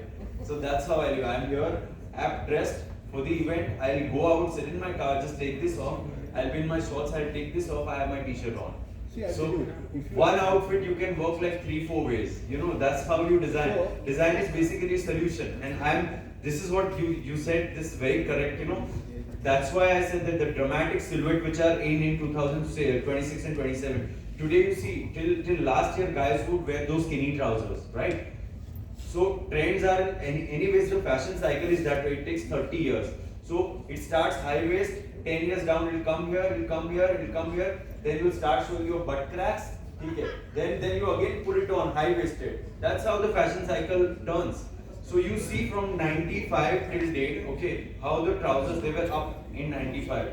You see 2000, after that it went down, okay. Same way tightening also. The trend started in 2000, it picked up all these celebrities and the fashion influencers. तब तो ये Instagram वाला culture नहीं था. But the influencers are who? All these footballers, you know, Hollywood celebrities, Bollywood celebrities. आप उन्हीं को पहना के red carpet पे, because who we follow is cricketers, sports personalities and Bollywood in India. Across the globe, everybody follows the pop stars, you know, sports personalities, athletes and celebrities. आप उनको देखोगे basically उनके फॉलोअर्स वही पहनना चालू कर देंगे. फुटबॉल मैच फाइनल खत्म हुआ, आपका जो फुटबॉल का जो प्लेयर है उसकी जो हेयर कट है, you will start seeing that in next 1 week, you know, every head would have the same thing. So those were the influencers in that time. And today's time there are now you know, creators are the ones like textile designers, engineers, fashion designers. We create, then it goes to these guys. Basically you want to promote it. आप और मैं पहन के निकलेंगे, हम उतने famous नहीं तो कोई नहीं फॉलो करने वाला. But if you give it to Virat Kohli, you know, anybody like that, so they will go out, their fans will see it and automatically it will become a trend. And people will start talking about, oh, इसने ये पहना था, इस celebrity ने, दीपिका पादुकोण ने ये red carpet पे पहना, आलिया ने ये पहना, this wasn't good. Critics are secondary thing, but they are already being talked about. So that's an influencer's power basically. So to promote your silhouette and design. So that's how the trends also go, and comfort is the best thing. Now what you're talking about, it's in. Even the trouser that I'm wearing, I'm not wearing a belt, I have elastic. I can wear it even if I become 38 size. But then you, at what cost you bring this flexibility? Sorry? As a tailor. See, as a tailor, you bring this flexibility in your product. At what cost? So that is also better. Yes, yes. So if it is going to be very costly, textile, it's like this. Textile evolution is that. That is why I said, you know, when the damage happens, I'm talking it to you can be as a repaired. professional. When I say you, it's not you. Basically, I know. It's a So I fraternity think basically you're addressing, yeah. The second thing is, like if you see so many cars in the city, then government bring a rule that one Public should have transport. only 1 or 2 cars or 1 vehicle per person. You cannot have more than 1 car. So today, I remember my early childhood where the number of clothes, many of them will agree with us that the number of clothes that we have are very limited. 2 pairs, 3 pairs, 4 pairs maximum. And I think that restriction, instead of talking about recycling and how to manage this waste, you put a break there, and basically we need to bring the culture that when you are buying one additional cloth, say I'm not putting like people's business. I get your point, and I'm loving what you're saying. So basically in the childhood we should add the value. हम लोग बोलते हैं कि साफ रखो. आज एक छोटा बच्चा, like my grandson, if I throw a wrapper out of the car, immediately he told me that Dada, stop the car. Pick up, use trash. So like so this value we need to inculcate into the kids, so that when he buy new clothes, he should be given a calculation that what damage that you are doing to the entire environment. And maybe over a period of time people realize they buy less clothes, and then See, I tell you what goes contradict here in terms of you know, generating revenue and thought and also society contribution. So initially at your time, when you're saying when you were a kid or something, even I have seen my grandfather and, you know, other family members, so they wore dhotis and these cotton loose pajamas, which are anyways in trend now as trousers. Palazzos, women wear, even the men wear the same pattern now. Chode trousers jo hai, those are in right now. So they were made of pure fabrics. Then we were known for our cotton and everything, so it was our heritage anyway. And fabrics which were created, they were more comfortable, population भी कम थी और price range भी, और उस वक्त सब कुछ मतलब पुराने ज़माने में everything was on a very reasonable end, everything, because it was more like a barter thing also before when you see history, you know, decade before decade basically. what happens is when the demand and supply does not match, when the population increases, आपका जो pricing है वो भी high होता है. When does polyester enter in the picture? You know, when it all started with Mr. Dhirubhai Ambani's, doing business, and it entered India later on. Then Surat became textile market with the demand demand and supply. When Surat became major textile market because of the supply of textile, and also polyester yarns are cheaper. I mean, then even now, if you want to buy a silk fabric, pure raw silk, 1200 रुपये metre में मिलेगा. उसके सामने अगर आपको artificial silk चाहिए, art silk जिसको local term में कहते हैं, which is not a pure silk, वो आपको 120 रुपीज 140 रुपीज मीटर में मिल जाएगा. So how do you calculate that? You had a privilege of wearing pure at a best price. Population भी नहीं थी, demand भी उतनी नहीं थी. So things were born and they died, and they also did not create any pollution. Now today what happens? Population has increased, demand supply ratio is very different, pricing doesn't match. आज for example मेरे यहाँ पे during September, October, November, when the wedding season sourcing starts and the families start coming, the lehengas that we create of all the pure material, from textile to embroidery material, the range goes above 1 lakh rupee to any end. That all depends on the budget that you want to spend on. This is I'm talking about the couture level, not the recut. Recut का तो पूरा idea ही अलग है, वही जो आप बता रहे हो. इसीलिए I had to start that I want to do something so that I can cater to everybody. Now somebody comes and tells me that a lehenga which is priced 1,50,000 rupees, which is everything pure, and I still want to wear it. Is there any way that you can cut down or maybe reduce the price? क्या आप discount दे सकते हो? I was like, no, मैं आपको कैसे discount दूँ? That's the price, because artist काम कर रहे हैं, जो handwork पे काम कर रहे हैं, उनका, because again मैं दूसरे point पे भी आने वाला हूँ इसके ऊपर से. So what happens is then we have to go to all art stuff, wherein we buy these polyam stones जो बनते हैं, जो Chinese stones होते हैं, जो actually glass के नहीं होते, और they are not Swarovskis. They look alike, and also they will lose their shine after 4-5 months or maybe a year. Even the caps, the metal caps which I use, they lose their shine. They become darker. जो fabric use करते हो art silk होता है, वो 120 रुपए metre का आता है. If I am using 15 meters, I will be done in 1500 to between 2000 rupees, of the cost of the textile. वहाँ पर 1200-1300 रुपए मीटर का fabric आ रहा है. Same amount of fabric if I am using, the cost is going to more than 15 to, it's going to be between 15 to 20,000 rupees basically. So it does not match, and that is why everything is going haywire, because people want to generate more business. ये fast fashion से उन्होंने तो दुनिया खराब कर रखी है, and that is why we are talking about bottles का जो yarn बनाने वाली बात थी, because first time I read somebody did it internationally. I think probably one international designer in Dubai who had explained was from somewhere else, who did the conversion of it. और मुझे बहुत interesting लगा था. I was like wow, because every day हमारे यहाँ तो दूसरे state में तो बैन था. I have seen in Gujarat, in Baroda, we used to have those plastic pouches also, पानी पीने वाले 1-2 रुपए वाला, याद है? That we used to drink and throw it anywhere. Imagine the pollution that we're doing, So all of that comes, तो ये सारा जो टेक्सटाइल का जो बिजनेस है, उसी के ऊपर हम सबका भी निर्धारित है कि अगर उसका सप्लाई और उसके रेट मैच करते हैं तो पीपल विल गेट इट. वो चीजें खत्म भी हो जाएगी ना, हमें रिसाइकलिंग की बात करनी पड़ेगी, वो polyester, and the rates will also match. Now coming back to the functionality of the outfit, जो फोकस में आपने बताया ऐसे, तो today a lot of brands have come up. In fact, we've also done it that any size trouser or any size pajama that you wear it, matlab anytime also you can wear it. This trend basically changed during COVID time.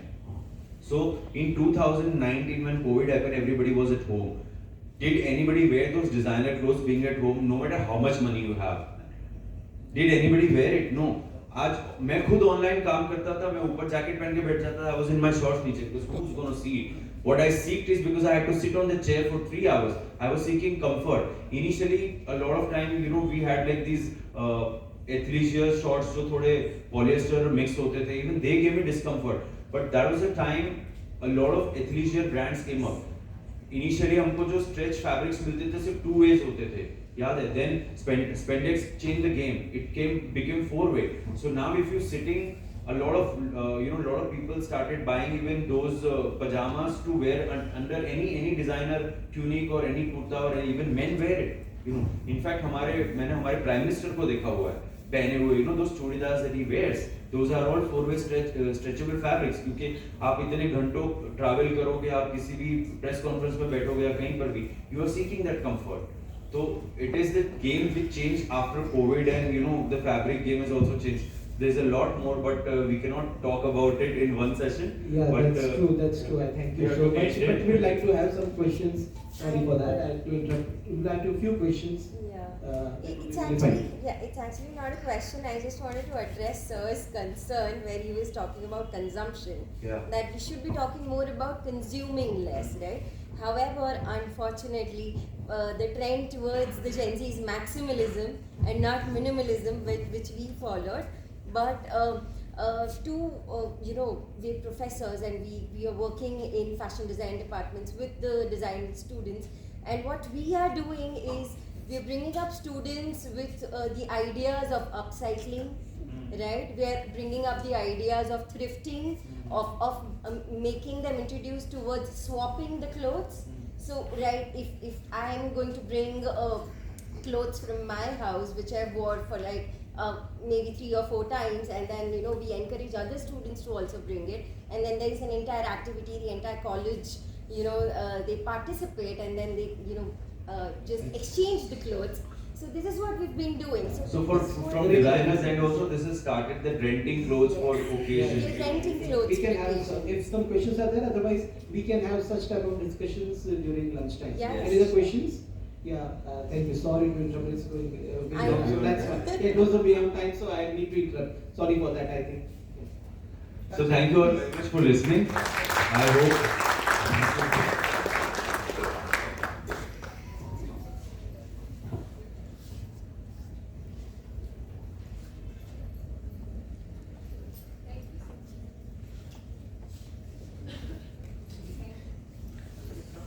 Thank you, sir, for that highly engaging and enriching session. To acknowledge the contribution of our speaker, now I invite Dr. Vandana Gupta and Engineer Deepak Shah to kindly present the certificate and memento to Mr. Aliahmed Shaikh.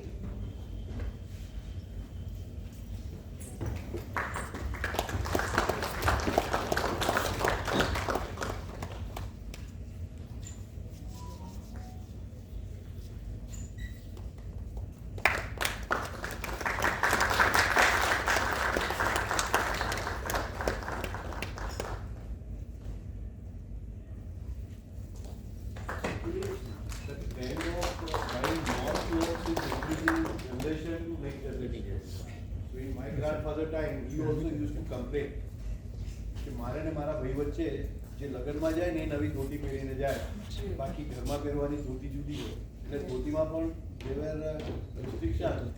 And today, on every occasion, we buy new clothes. So I think we should get out of that trend. અને એકનું એક shirt 2 વાર પહેરવાની તમારી image કે તમારી impression જરા બી ઓછી થતી નથી. And you are not, in fact, સંસ્કૃતે આ જનરેશનની પથારી સંસ્કૃતમાં એક શ્લોક છે, કિમ વાસ સાતત્ર વિચારણીયમ વાસ પ્રધાનમ ખલુ યોગ્યતા પીતાંબરમ વીક્ષ્ય દદોસ્વ કન્યા ચર્માંબરમ વીક્ષ્ય વિષમ સમુદ્ર. એટલે સમુદ્ર મંથન વખતે જે થયું. તો હવે આ શ્રેણીમાંથી આપણે બહાર આવી એવી સલાહ ટેક્સટાઇલ એન્જિનિયરિંગમાં ટીચર લોકો અને સ્ટુડન્ટ પણ તમે જ્યારે કરો પરફોર્મન્સ સારા વસ્ત્ર પહેરવાથી તમારી યોગ્યતા વધે છે.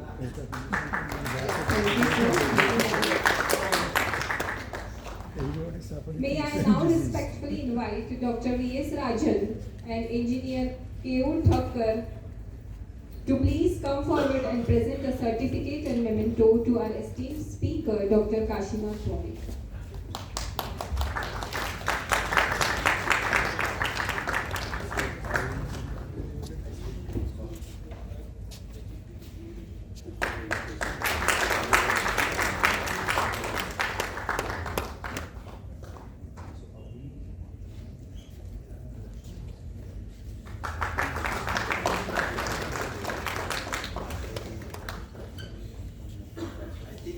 Now initiative has come up. Question people, they enjoy. Exactly.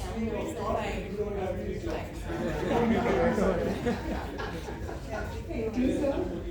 I now invite Dr. Adhar Mandor to welcome our new members and deliver the vote of thanks.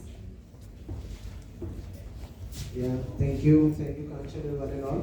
I think it's been a long time, so I'll not take much of the time. I would like to welcome our new members who has been joined Textile Association of India in the last year.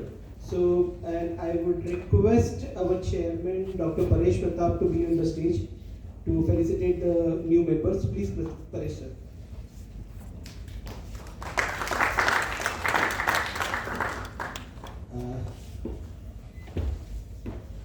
I would like to request Dr. Sushil Verma to please, MD Coastal Calico to please be on the stage. He has joined the Textile Association of India as a corporate member. So we welcome you, sir, to the Fraternity of Textile Association of India. You can have a photograph, please. Sir, one second.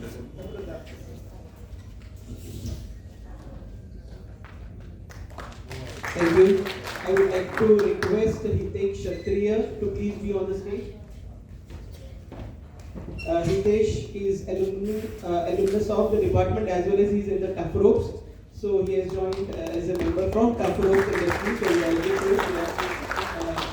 welcome to the Fraternity of Textile Association of India. One more member is there, but he is not present over here. So Sachin Vankar, but he is not here with us. I would like to welcome Suraj to please be on the stage.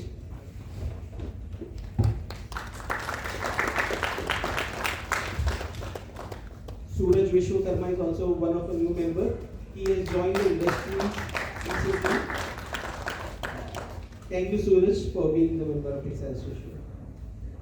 Apart from this, we would like to. I would like to call Hemant Bhai onto the stage. See, we are having few of our students who have been doing extremely well in the area of textiles. So I'd like to bring this group of students who has done extremely well, and they have developed an company, I think Fabric Lens is the name of the company, if I'm not mistaken. So I'd like to request all the team members and the mentor Santosh Dige to please be on the stage. We'd like to felicitate them. So it is Sujal, Dhruv, Vinit and Ankit. Please be on the stage.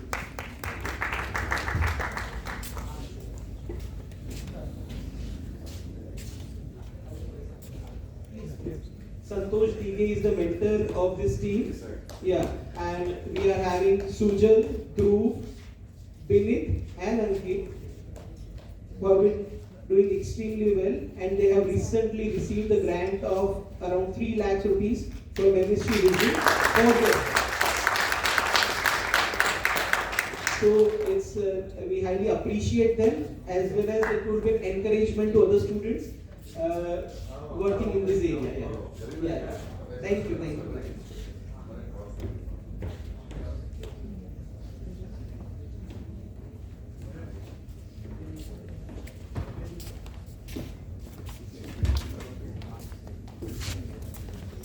Moving to the conclusion, I would like to thank the speakers for today's event, Dr. Bhaumik and Mr. Aliahmed Shaikh, who has been so generous, spared their valuable time for the session. Just on a phone call, they agreed and they came to us.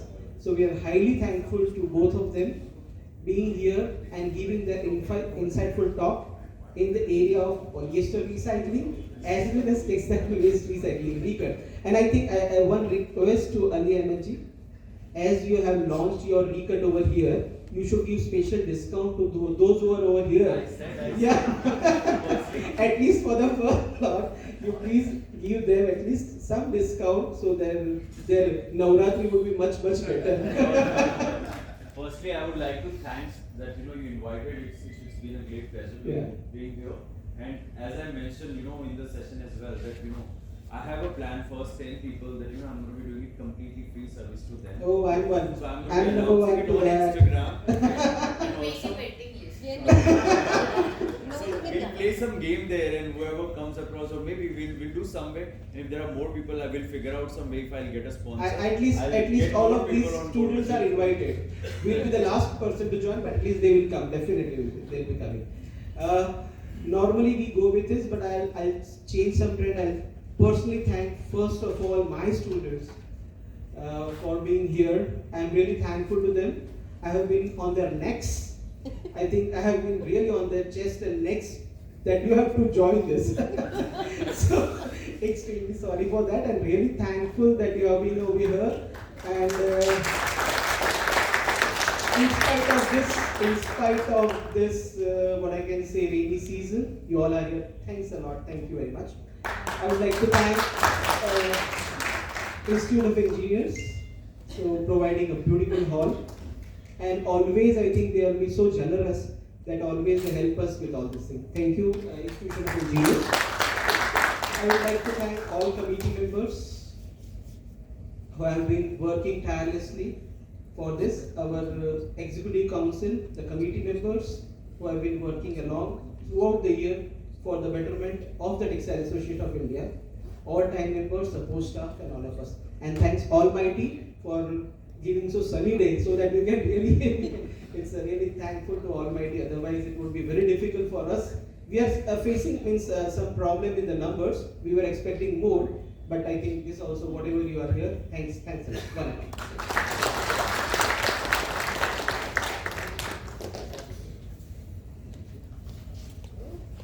Thank you, sir. With this, we come to the end of our enriching and thought-provoking technical session. Before we disperse, I now request everyone to kindly rise for the national anthem.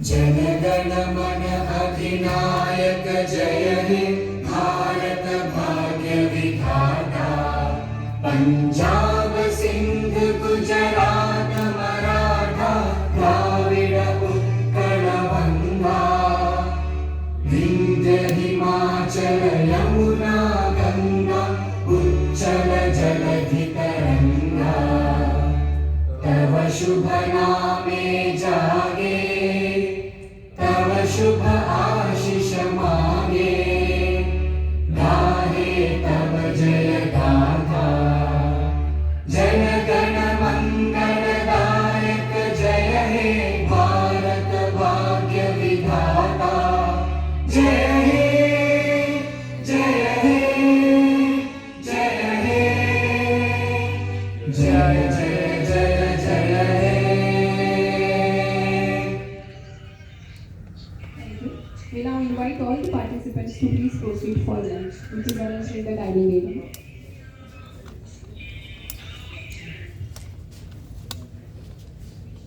Wish you all a great day ahead.